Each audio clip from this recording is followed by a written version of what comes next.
Hello everyone. आज आपण exactly बघतो what is mean by scalar quantity and vector quantity. हा व्हिडिओ बघितल्यानंतर तुम्हाला सिम्पली स्केलर आणि वेक्टर मधला पर्टिक्युलर डिफरंट गोष्टी तुम्हाला क्लिअर होतील. ओके, तर पहिले टायटल आपण घेतोय scalar quantity. First one is scalar quantity. आता स्केलर म्हणजे काय? एखादी क्वांटिटी. आता फर्स्ट ऑफ ऑल क्वांटिटी म्हणजे काय? जसं की तुम्ही हे वर्ड ऐकले असेल, प्रेशर, टेम्परेचर, व्हॅल्यू. ह्या गोष्टी ज्या असतात त्याला क्वांटिटी बोलतात. आता स्केलर क्वांटिटी कशाला बोलायचं? स्केलर क्वांटिटी जर लक्षात ठेवायची असेल तर सगळ्यात पहिला बेसिक पॉइंट येतो स्केलर क्वांटिटी मध्ये. Scalar have N magnitude. Okay, scalar quantity म्हणजे काय? ज्याला फक्त आणि फक्त मॅग्निट्यूड आहे. आता मॅग्निट्यूड म्हणजे काय? आता जसं की मी समजा सांगितलं, एखाद्या बॉडी किंवा एखाद्या ऑब्जेक्टचं मास आहे 10 केजी. याचा अर्थ 10 ही फक्त एक व्हॅल्यू आहे आणि केजी. आता ह्या गोष्टीमध्ये मी डायरेक्शन बद्दल बोलतोय का? नाहीये. सिंपल. जर मला एखाद्या गोष्टीचं स्पीड मला माहिती करायचं असेल तर मी सांगेल एखादी बाईक आहे त्याचा स्पीड आहे 60 किलोमीटर पर आवर. मग ही गोष्ट काय सांगते? मला त्या बाईकच्या स्पीड बद्दल सांगते. तर बाईक कोणत्या डायरेक्शनला जाते वगैरे त्याच्याशी त्याचं घेणं देणं नाहीये. तर स्केलर क्वांटिटी अशा क्वांटिटी असतात ज्याच्यामध्ये फक्त आणि फक्त क्वांटिटी बद्दल किंवा सिम्पली मॅग्निट्यूड बद्दल डिस्कशन केलं जातं. याला बोलतात स्केलर क्वांटिटी. जर ह्याची सिंपल एक्झाम्पल बघायची झाली तर काय येऊ शकतं? तर तुम्ही सिम्पली टेम्परेचर बोलू शकता. नेक्स्ट स्पीड हे पण त्याचं एक्झाम्पल आहे. डिस्टन्स हे पण अल्टिमेटली स्केलर क्वांटिटीचं एक्झाम्पल आहे. हे त्याचे एक्झाम्पल आहेत. स्केलर क्वांटिटी म्हणजे काय? ज्याला फक्त आणि फक्त मॅग्निट्यूड राहतं. अशी क्वांटिटी ज्याला मॅग्निट्यूड राहते त्याला तुम्ही स्केलर क्वांटिटी बोलू शकता. जसे की मासला फक्त मॅग्निट्यूड असते, कोणत्या डायरेक्शनशी त्याचा घेणं देणं नाहीये. अगेन मास पण तुमचं वन ऑफ द एक्झाम्पल येऊ शकतं. हे सगळे एक्झाम्पल आणि स्केलर क्वांटिटी बद्दलचं डिस्कशन झालं. स्केलर म्हणजे काय? The quantity which has only magnitude is non as scalar quantity.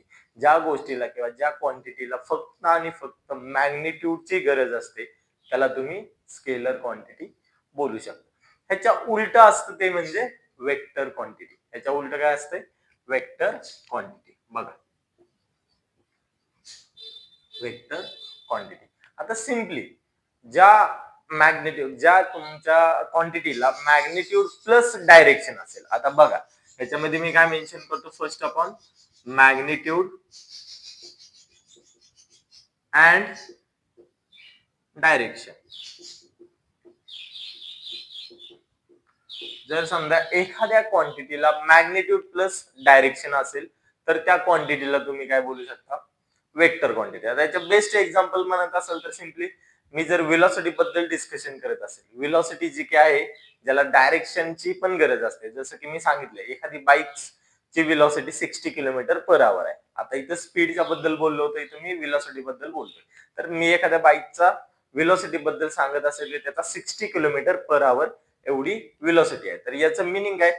G bike कुठल्या तरी एक पर्टिक्युलर डायरेक्शनला मूव्ह करत असणार आहे ते डायरेक्शन पण त्याच्यामध्ये मेन्शन केलं जातं. जसं की नॉर्थ ईस्टला माझी बाईक जाते 60 किलोमीटर पर आवर्सला असं बोललं तर याच्या केसमध्ये डायरेक्शन प्लस मॅग्नेट्यूड ह्या दोन्ही गोष्टी आहेत.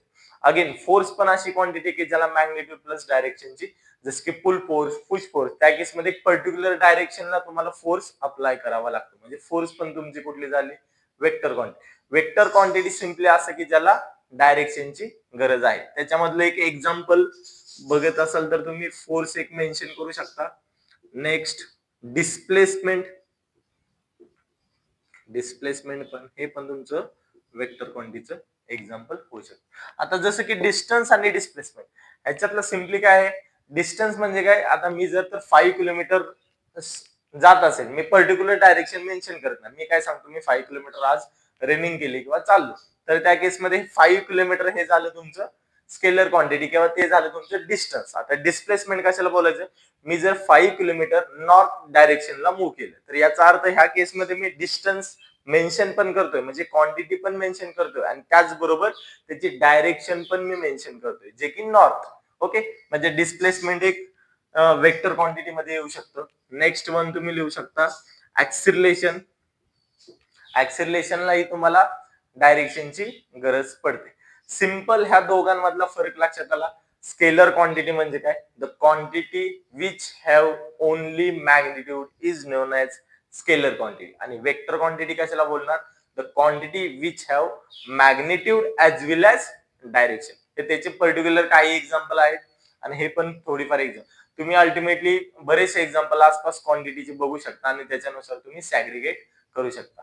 व्हिडिओ आवडला तर नक्कीच लाईक, शेअर आणि सबस्क्राईब करा.